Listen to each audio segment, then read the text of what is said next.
সোমবার দিনটা আমাকে একটু ঘুম থেকে অনেকটা সকালেই উঠতে হয়। কেননা ওই শনি রবিবারগুলো আমার এতটাই ক্লাসের চাপ থাকে যে বাড়ির কোনো কাজকর্মই করা হয়ে ওঠে না। যেসব কাজগুলো না করলেই নয় ওইটুকুই করা হয়। যেমন রান্নাটা, এটা তো করতে হবে। মানে বিছানাগুলো একটু পরিষ্কার করে নেওয়া, এছাড়া আর কোনো কাজই হয় না। পুজো তো রোজই করতে হয়, এটা তো একদম আমার তো জীবনের সাথে একটা পার্ট হিসাবে জড়িয়ে গেছে।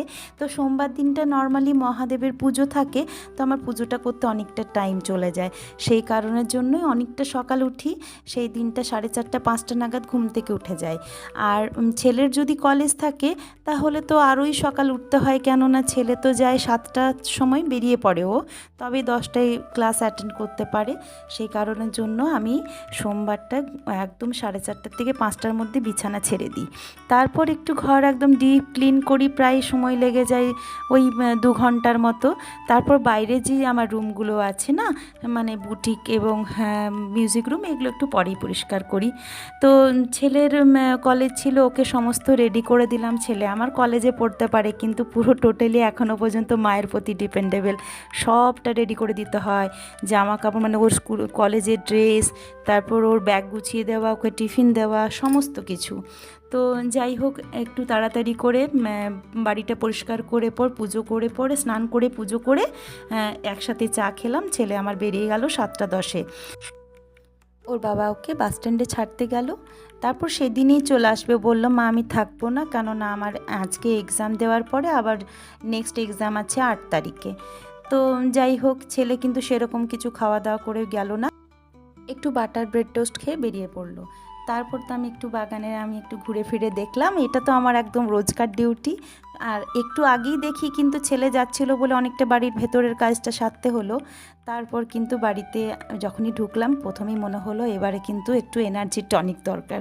এনার্জি টনিক বলতে আমি একটু কফি খেতে ভীষণ ভালোবাসি, এবং সেটা কিন্তু একদম মর্নিংয়ে কিন্তু খাই না, একদম মর্নিংয়ে কিন্তু লিকার চা। তারপরেই কিন্তু আমার ছেলে যদি থাকে, ছেলে আমি দুজনে কিন্তু দুধ কফি একদম খাই।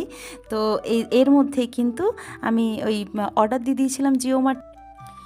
বাড়িতে ওই দই আর দুধ ছিল না, তো পিসুমনি বলল যে অর্ডারটা দিয়ে দে সকালেই, তাহলে আমি পেয়ে যাই। কিন্তু এটা সবসময় আউট অফ স্টক থাকে, তো তাই সকালবেলাটা কিন্তু ওরা ভালোই আর কি সার্ভিসটা দেয়, এবং সকালবেলায় সার্ভিস চার্জও লাগে না।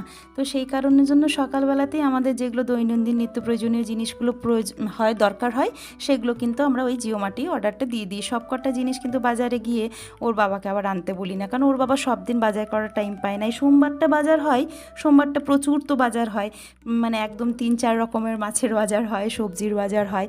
কিন্তু মানে বেশ কিছু জিনিস থাকে যেগুলো আমি কিন্তু এই রিলায়েন্সটা করে বেশ ভালোই হয়েছে আমাদের বাঁকুড়াতে, অনেকটাই জিনিস কিন্তু আমরা ওখানে সুলভ মূল্যে পেয়ে যাই।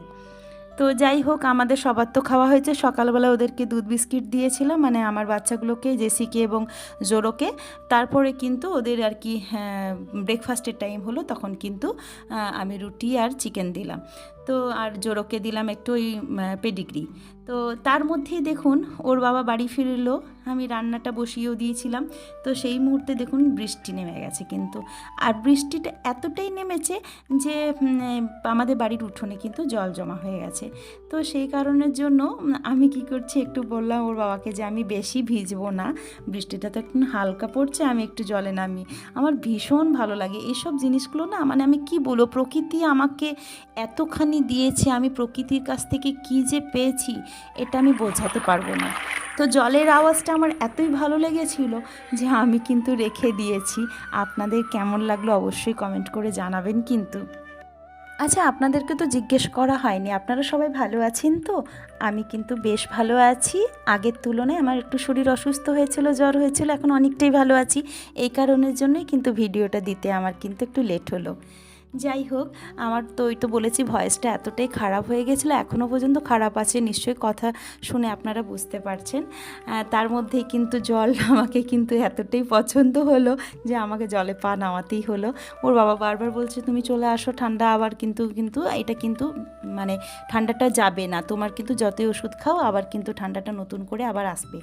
তো আমি তো তাও শুনছিলাম না, আমি ভাবছিলাম যে এই জলটা কিন্তু আর সব সময় পাবো না, এই উঠোনের মাঝে জল জমে থেমে থাকা ব্যাপারটা সবসময় হবে না। তাই আমি দেখুন কি সুন্দর নেমে পড়ে কিন্তু খেলা করতে লাগিয়ে দিয়েছি। তো এবার হচ্ছে কি আমি এটা যেটা দেখাচ্ছি সেটা হলো কি আমার বলেছিলাম যে আমার গানের রুমের যেটা বাইরেটা একটু জায়গা ফাঁকা রেখেছি, এখানটা আমি পরে ডেকোরেশন করব। এখনও পর্যন্ত পুরোপুরি করে উঠিনি, কিন্তু করেছি তার মধ্যে যতটুকু আপনাদের সাথে শেয়ার করলাম। এর মধ্যে আবার দেখুন বৃষ্টিতে ভিজে ভিজে অনলাইনে কিছু অর্ডার দিতে চলে এসছে। এগুলো হচ্ছে কি আমার ছেলের যেদিকে মাছের মানে ব্রিডিং করা হয় ওই দিকটাতে একটু সাজাবো বলে কিছু প্ল্যান্টার অর্ডার দিয়েছিলাম। এগুলোকে আর কি কিছু প্ল্যান্ট লাগিয়ে দেবো, যেগুলোতে আর কি ঝুলে থাকা প্ল্যান্টগুলো লাগিয়ে দেবো, বেশ সুন্দর দেখতে লাগবে। যাই হোক, ভিডিওটা বেশি দূর আর বাড়াবো না। আপনারা সবাই আশা করছি ভালো আছেন, সুস্থ আছেন। ভালো থাকুন, সুস্থ থাকুন, ভালো থাকাটা খুব জরুরি। আর আপনাদের সাথে কথা তো আমার চলতেই থাকবে, কোনো দিন বন্ধ হবে না, কারণ গল্পের কোনো শেষ নেই। আর হ্যাঁ, আপনার ভিডিওটি আপনাদের কেমন লাগে না লাগে অবশ্যই কিন্তু কমেন্টস করে জানাবেন। ভিডিওর ভালো মন্দ দুটো দিকই কিন্তু অবশ্যই জানাবেন। দেখুন একটা অনলাইনে অর্ডার দিয়েছিলাম বাইরে মানি প্ল্যান্ট রাখবো বলে। হ্যাঁ, তো এটা একটু ভাঙা এসছে, তো আমি ভাবছি যে এটাকে আবার নতুন করে কিন্তু আবার একবার অর্ডার দিয়ে দেব।